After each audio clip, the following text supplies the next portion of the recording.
నీకు చేత కాకపోతే గద్దె దిగిపోవా. భూములు అమ్మి నువ్వు ముఖ్యమంత్రి పదవి వెలగబెట్టాల్సిన కర్మ ఏం లేదు. ఎవరికి ముఖ్యమంత్రి పదవి ఇచ్చినా గానీ నీకంటే మంచిగా వెలగబెడతారు. చేత కాబట్టి దిగిపో. నీ కేబినెట్ మంత్రులు ఇంకోటి ఉంటే నడుపుతారు. నీకు పరిపాలనా చేత కాదు, మంచి పాలసీలు తయారు చేయరాదు, సంపద సృష్టించరాదు, ఇచ్చిన వాగ్దానాలు అమలు చేయలేదు. భూములను మాత్రం అమ్మకదొప్పాలని ప్రయత్నం చేస్తాను. ఎవరు జాగిరిది? నువ్వు తోటమాలి లాంటి వాడి మాత్రమే, 5 ఏళ్ల తోటమాలి లాంటి వాడి మాత్రమే. 2 ఏళ్లు అయిపోయినాయి.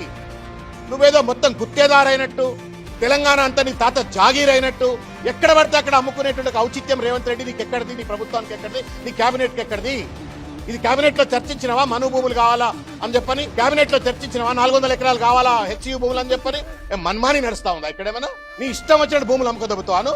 నువ్వు ఓన్లీ తోటమాలి మాత్రమే. తోటమాలి ఒక తోటకెట్లనో నువ్వు కూడా అట్లే రాష్ట్రానికి. ఇది ప్రజల సొమ్ము. ప్రజల సొమ్మును ప్రజలకు సంబంధం లేకుండా, ప్రజలతో చర్చించకుండా విద్యా సంస్థలకు సంబంధించిన భూములను అమ్మకదొబ్బేటట్టు ఒక దుర్మార్గమైన వైఖరి ఎక్కడిది అని చెప్పని నేను అడుగుతా ఉన్నాను.